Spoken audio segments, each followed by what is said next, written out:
Why is Bitcoin holding up so well? And what does that tell us about both Bitcoin and maybe the market?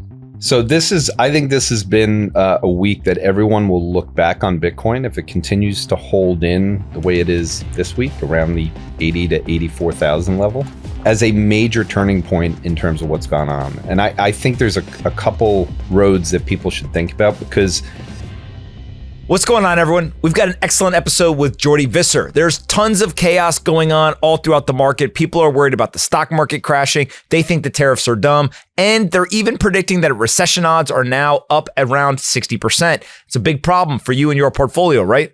Don't worry. Calm down. Take a deep breath. Jordi is here to explain what's happening, why it's happening, what he expects to happen in the future, and how you can think through all of this uncertainty. I learned a lot in this conversation, and I think you will as well. Here's my latest conversation with Jordi Visser. All right, Jordi, I thought a great place to start the conversation is Donald Trump went into the Rose Garden. He had his great press conference, and he said, this is our declaration of economic independence, which sounds amazing. You would think that everyone's excited because we're going to have independence, and stocks fell off a cliff. Chaos ensued. Countries are freaking out. And it seems like everyone thinks the world's ending. How do you think through the tariffs, the economic policies, and then kind of the fallout in the financial markets? All right, you said stocks fell. They're still falling as we speak right now. So, all right. So I spent a lot of time using stocks, and specifically the S&P 500, because it's a global index, as the gauge for probability of recession. So, for people who just don't think of earnings and nominal GDP as related, when the S&P 500 year over year, as of this morning at the lows, we were back at zero, meaning the price a year ago today, on April 4th, or April, whatever day today is, April 5th, 4th, is the same price as it was a year ago. So that may not sound like a big deal. It's unchanged. So you had a great year last year, and now you're unchanged. The problem is nominal GDP goes up every year except a recession.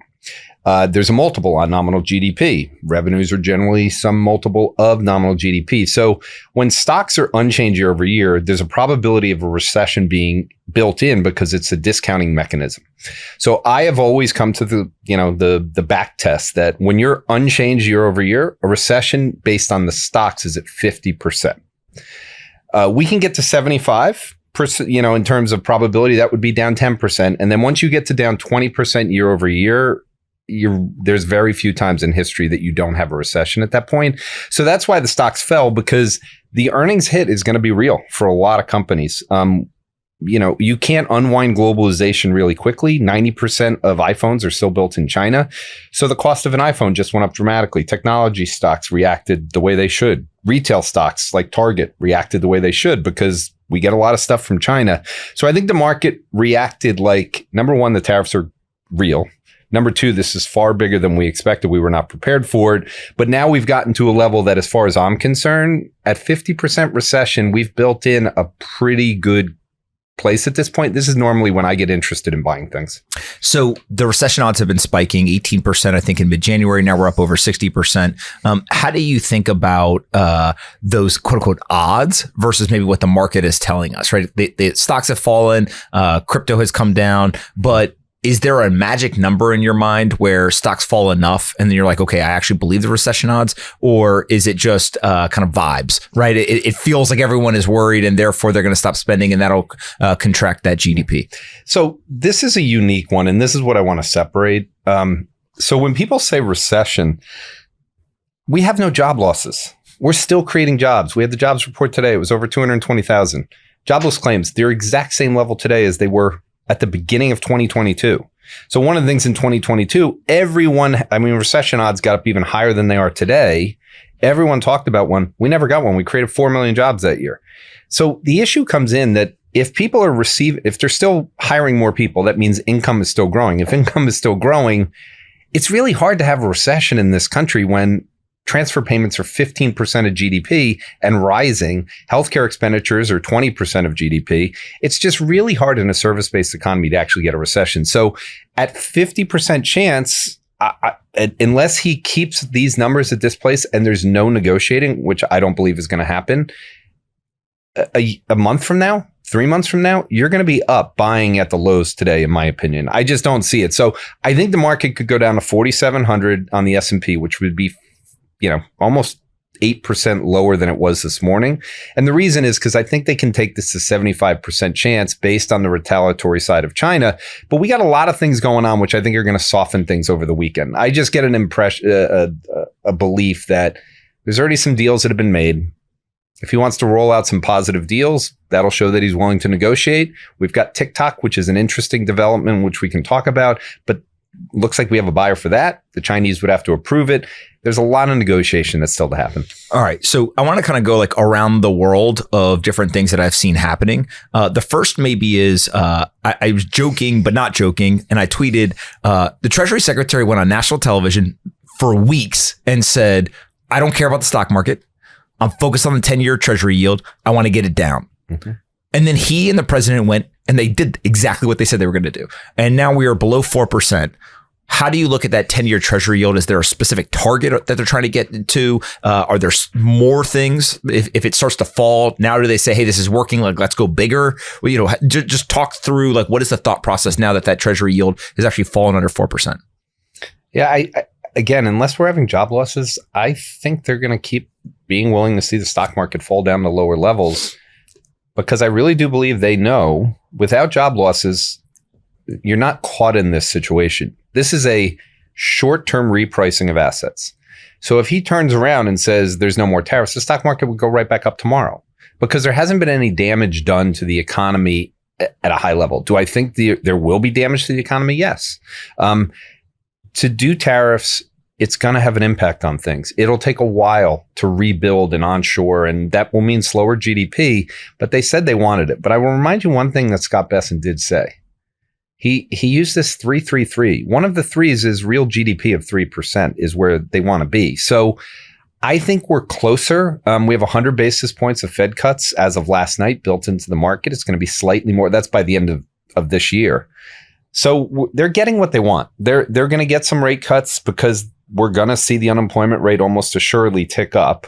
I don't think it's going to go very far, but I think they're getting what they want. And I think we've reached a level. Technically, I think 3.5% on 10 years is where I would imagine is kind of the no mas line for them, where they will start to turn. But like I said, I think we're closer than people realize to some kind of positive negotiations, just to show that some countries are willing to negotiate. So we've seen a couple of countries, Israel and Vietnam most notably, but also Canada's kind of hinted at it, basically say, no mas, we're good. We're going to drop all the tariffs.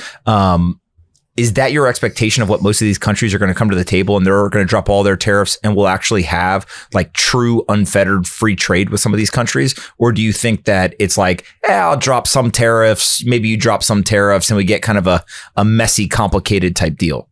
Yeah, I think it's going to be individually country by country. But what the market will start to source out is the one that really matters the most is China. And this is the one that the reason I brought up the TikTok thing, China and the US are the biggest economies by far. If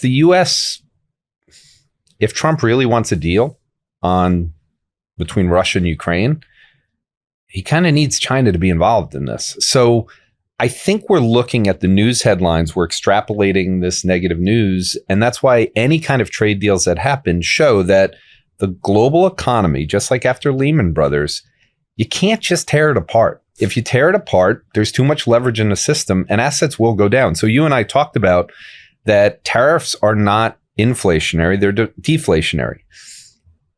And I think we've been proven true, at least on the asset side. And if the assets fall and the economy falls, deflation's setting in. I mean, oil has gone from 72, it was trading at 61.5 when we sat down. That's deflation. Like, that is the definition of deflation. And the problem is the global economy is a levered vehicle across the globe. And we're too connected to every place else in trade, in parts. So I think each country will find negotiations to do this. China and the US will be the hardest ones to negotiate everything. But at this point, we've built in no negotiations. And that's where we needed to get to find value. And when we look at certain countries that are getting hit with these tariffs, they have producers in those countries that sell goods to American companies. So we have seen two different companies now that are very large American companies come out and say, here's basically what their plan is. Walmart has gone to many of their suppliers and they've said, we know you got hit with the tariffs. We don't care. You are not going to raise our prices. And therefore, you as the supplier, you need to eat the tariff and cut into your own margin. We are not going to raise prices for the consumer. The second company is Ford, which has come out and said they're going to offer employee pricing for the foreseeable future to all American customers. How do you look at these companies, and are they signaling that even though we're hitting tariffs on a number of these countries, actually the consumer may not feel it for some of their staple goods if American companies kind of hold the line and use the leverage that they have to make the suppliers eat those costs? So in the case of Walmart is such a big customer and they're so important. They have leverage. There was another company, Kohl's. They don't have any leverage. So what'll end up happening is if Walmart says we're not pushing the prices through, it's going to mean job losses for Kohl's. It'll mean bankruptcies for certain companies that can't have the leverage. And so it's very difficult to take the angle that prices won't go higher. I think everyone's going to try to do that, because they don't want to feel the wrath of the administration. He's already said publicly, I don't want to see prices being raised. So I think there'll be some good feel-good stories out there. But you have to remember, for small businesses and people that are competing with Walmart, where I think it's really hard for them to sit there with the prices on that if their prices are going higher. They just don't have the balance sheet and the ability to deal with that. So you got to be careful with the big companies that still have leverage. This economy is still driven by small businesses, so they will feel the effect no matter what. And when we look at those suppliers, can they eat the cost? If you're like in Vietnam or in China or whatever, and you're manufacturing some of these goods, if you get hit with a 54% tariff, you probably can't eat that, right? Today's episode is brought to you by Coinbase, the most trusted gateway to the crypto economy. Crypto moves fast, and whether you're a seasoned investor or you're just getting started, having a secure, reliable, and easy-to-use platform is essential. That's why millions of people around the world, they choose Coinbase to buy, sell, and manage their crypto with confidence. With Coinbase, accessing the crypto economy has never been simpler. Their intuitive and user-friendly platform makes it easy to trade and securely store hundreds of digital assets in just a few clicks. No matter where you are in your crypto journey, Coinbase provides the tools to effectively navigate the market. They include real-time price tracking, advanced charting tools, and automated recurring buys for those of you who like to dollar cost average. Funding your account is seamless. They have support for bank transfers, debit cards, PayPal, and more. Plus, you can earn up to 4.1% APY on USDC, up to your first $30,000 of USDC, giving you another way to put your assets to work.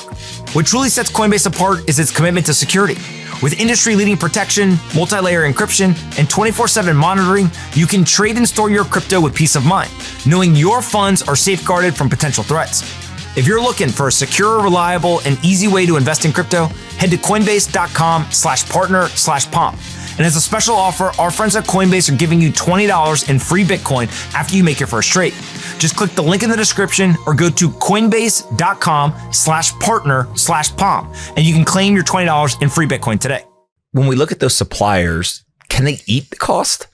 If you're like in Vietnam or in China or whatever, and you're manufacturing some of these goods, if you get hit with a 54% tariff, you probably can't eat that, right? No. And that's the issue, is that companies generally don't have like the ability to sustain these types of shocks for very long.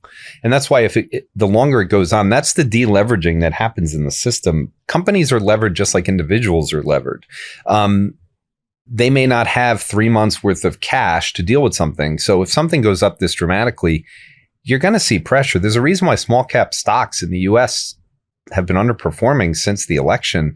It has nothing to do, I think, overall with the administration's decisions, but this has been going on for a while. They're under pressure for two reasons. One is higher rates. These companies depend on where rates are more. So small cap companies, they need rates to come down. But the second thing is they're being disrupted by AI as well. And so I've said for the last 3 years in my writings that there's kind of a stranglehold on inefficient businesses. But the problem is small businesses, by definition, they don't have the money to invest in technology. They usually can't survive without borrowing money to keep cash flow going. And with both of those being kind of a grip on things, this is the excess. You have to remember that in 2022, we took the Fed funds rate up from 0 to 5.5%. So a lot of businesses were expected to go out of business, but they've been able to borrow through private debt and other things like that. So the leverage is there. You're going to see companies come under pressure. So not everyone can survive. The weak, they're driven out during recessions. And I don't think this is going to be a recession, but I think it's going to be very scary for people as long as these tariffs are up there. What is the end goal? Do you think that they want to leave the tariffs in place and there is kind of this drive for reshoring of manufacturing, creation of American jobs, et cetera? Or do you think that the tariffs are, the ultimate gamble and kind of the ultimate bluff? And hey, we announce all this stuff. People get all upset. They come to the negotiating table and it's just like the greatest negotiating leverage that we've ever had.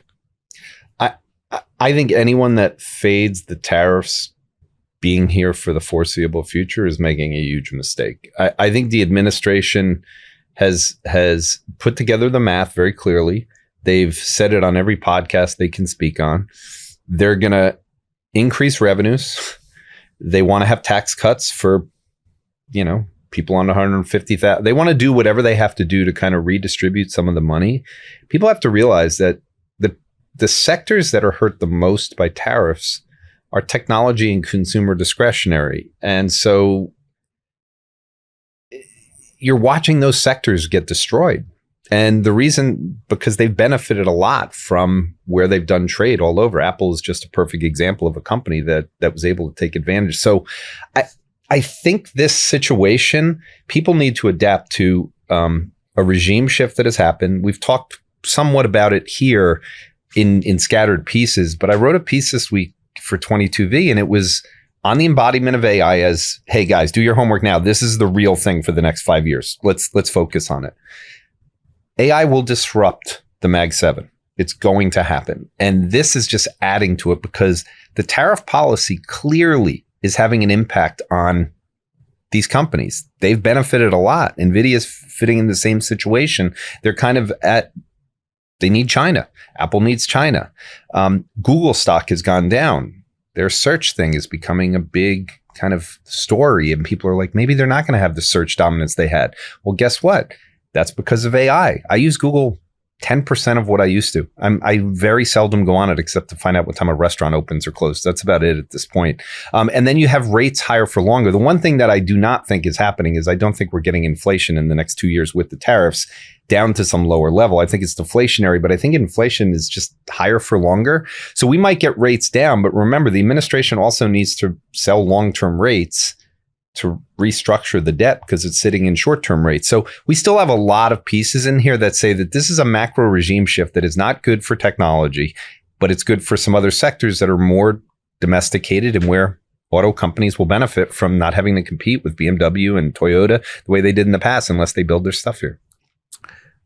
I've been saying that the Federal Reserve is behind the curve. You look at trueflation, over 3% inflation in December. Now we are down to 1.38%. So it's fallen more than 50%. The 10-year is coming down. It is very clear with GDP now and many of these metrics that there's contraction or slowing. That's kind of the point, I think, of what they're trying to do. It feels like they're trying to break the will of Jerome Powell and the Fed and make them cut rates.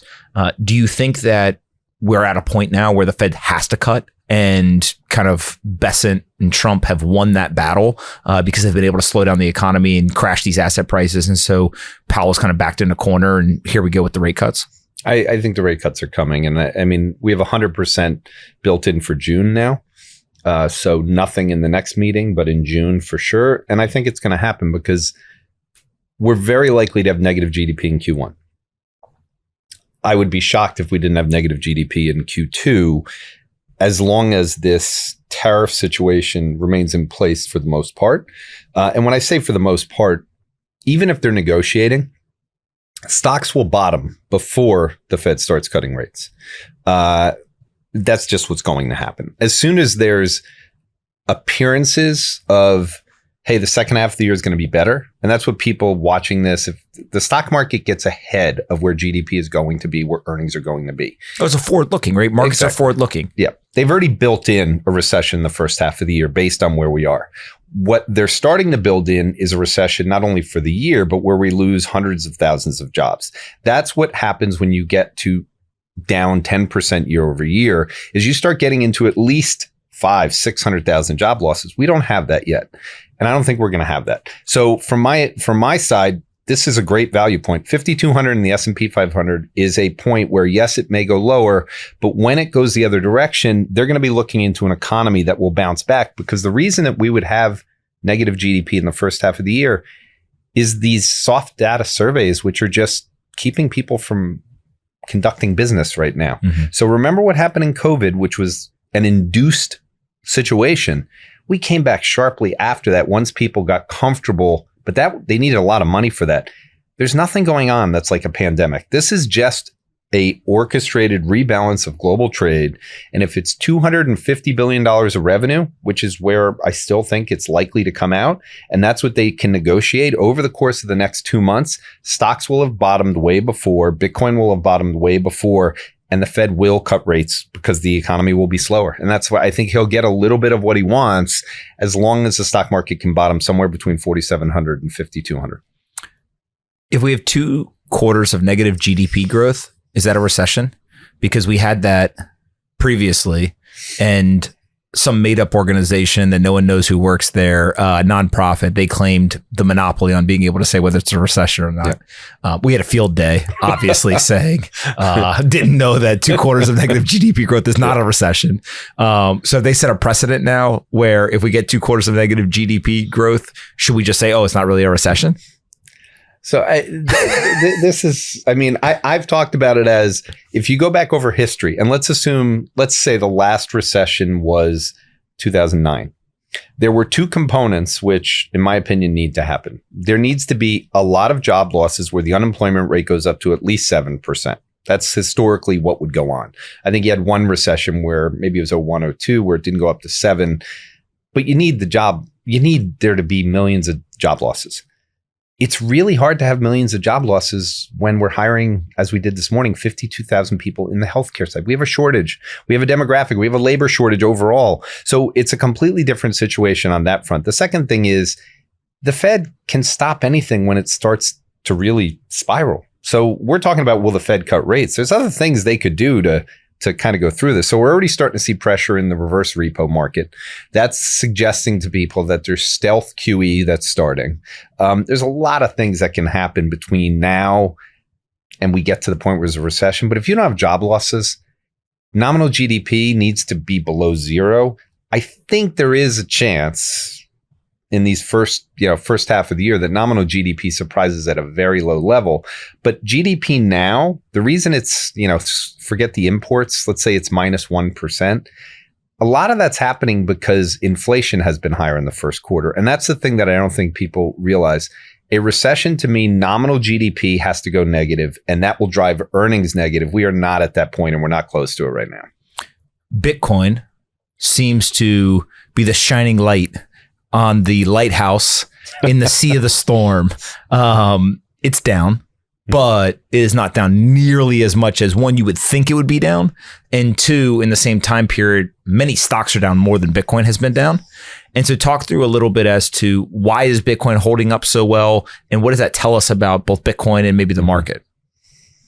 So I think this has been a week that everyone will look back on Bitcoin, if it continues to hold in the way it is this week, around the 80 to 84,000 level, as a major turning point in terms of what's gone on. And I think there's a couple roads that people should think about, because the narratives will shape on Bitcoin this year for people on Wall Street that have never thought of it more than it's a levered NASDAQ. I'd rather have the Mag 7. The Mag 7 are now down 20% year to date before the opening today. Bitcoin, as of yesterday's close, was down 13. So it's outperformed by 7. I mentioned last week, the prior 2 years, it outperformed the Mag 7 both of those years by more than 25%. So you had a scenario that it was already outperforming during the bull market. Well, now it's outperforming in the bear market. But this week has been a difference. In the last 2 days, so since the tariff announcement, Liberation Day was done, I think the first road that people are starting to travel down to a new narrative is that you can't put tariffs on Bitcoin. And Michael Saylor posted this on X yesterday, and I don't think a lot of people saw it. but it's true. If people want to start exchanging trade in Bitcoin, which has been rumored to be happening or it's been talked about, well, now you're starting to get kind of this belief that maybe that's what it is. Second thing is, when the market bounces and it comes out, the system has changed. That is what people are going to remember today. So in 2020, we had Bitcoin just explode higher on the back of a new system of MMT. That was the belief. They've printed so much money, it's got to go higher. I think I'm a believer in the fact that Bitcoin and gold are outside the system. The globalized system that's been in place since post-World War II, if you didn't think it was over before, it's over.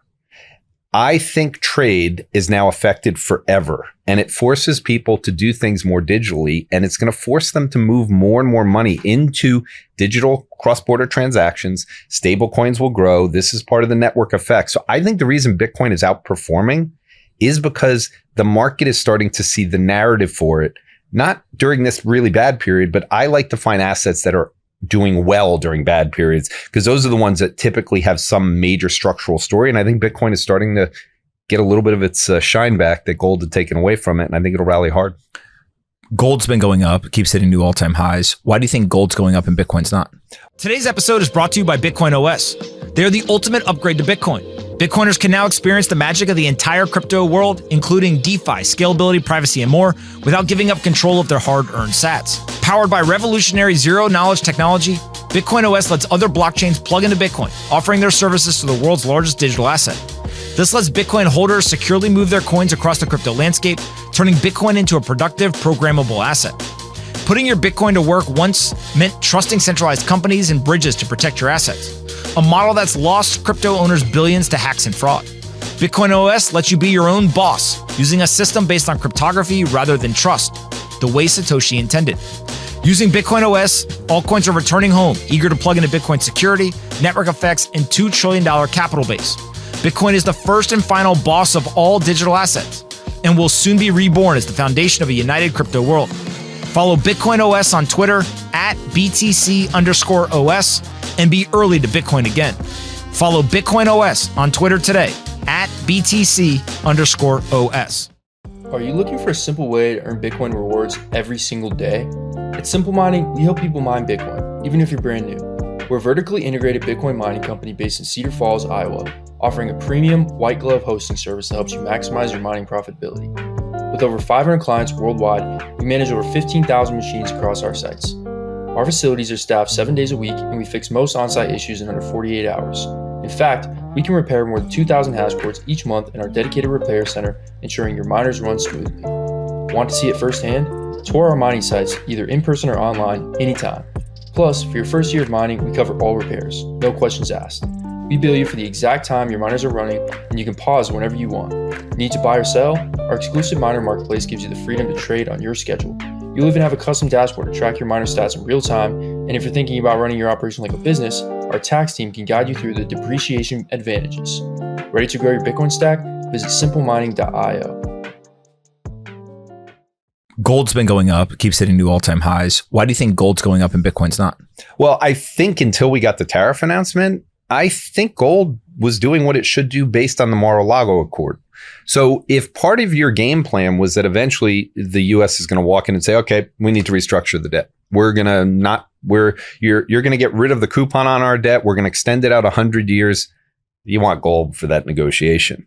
I think Bitcoin now with the tariff side, this is different because you're not doing trade in gold. Mm-hmm. So the thing is, hey, I'll buy this from you and I'll ship you all this gold. You can't do that. So I think the difference is now the tariffs are a very important step for Bitcoin.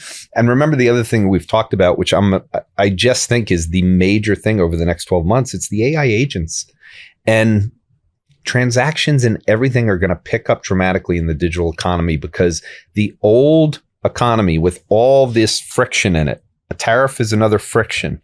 Frictions end up being how long it takes for your bank check to clear. All these frictions are going to start to come down. And so the digital economy coming out of this is going to be explosive globally. And I think everyone around the globe is going to be, I don't want to have to deal with this stuff ever again. Let's do our transactions on the digital platform. And that means using stablecoin, AI agents, and everything along those lines. When When you say that Bitcoin is being used potentially for a trade, is it the thought process that, let's say if you had gold, you put it on a ship, you move it over somewhere, there's tariffs, right? You would get hit with those tariffs. Is it technically, if some supplier in Vietnam is doing something with somebody in the United States, there should be a tariff, they just can't enforce it? Or do you think that it is actually not subject to the tariffs, and that's why it's outside the system? Like there's a nuance between like, is it actually under the rules, but they can't enforce it, and so it's kind of like a gray area? Or is it just like no one's even thought yet about tariffing, the digital world? And that's where this comes into play, is I think it's just, it's very easy to go, okay, what are the imports we have that we ship in? What are the numbers? Okay, 3.2 trillion. Okay, the biggest problem we had, and the reason the markets initially responded as bad as they did, if it had been an announcement that said, okay, we're going to have tariffs of $400 billion, I think the market would have been like, all right, that's going to get negotiated down to 250.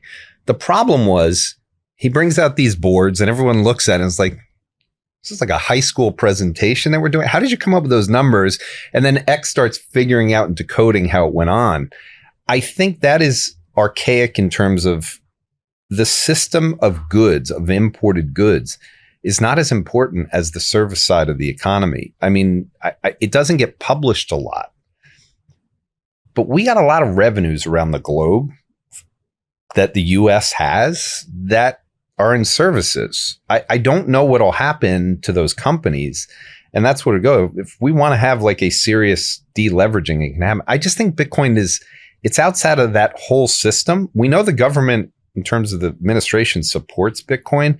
So to your point, gold is very easy to track and it's a slow moving thing. If you wanted to pay for something in gold, how long would it take to get the physical gold from point A to point B? In Bitcoin or in any kind of digital transaction, it should take seconds and it should be over. And I just think that's what's going to happen, is that the new rails for the new economy, which were already happening anyway, think of it as this is just speeding up people looking at that vision, and it's going to happen sooner than what people thought. When I look at the market in general, I think one of the parts that strikes me is actually the younger people are super chill right now. It's the traditional stock investors that are like banging their head against the wall. They're in shambles. They're so upset. They think this is like, D-Day, right? It's like literally my stock market portfolio is getting obliterated. This guy in the White House, he's a horrible person. I can't believe this, whatever. But I go talk to these young people and they're like, the S&P 500 is up over the last year. NASDAQ is up over the last 12 months. What are you guys complaining about? Right?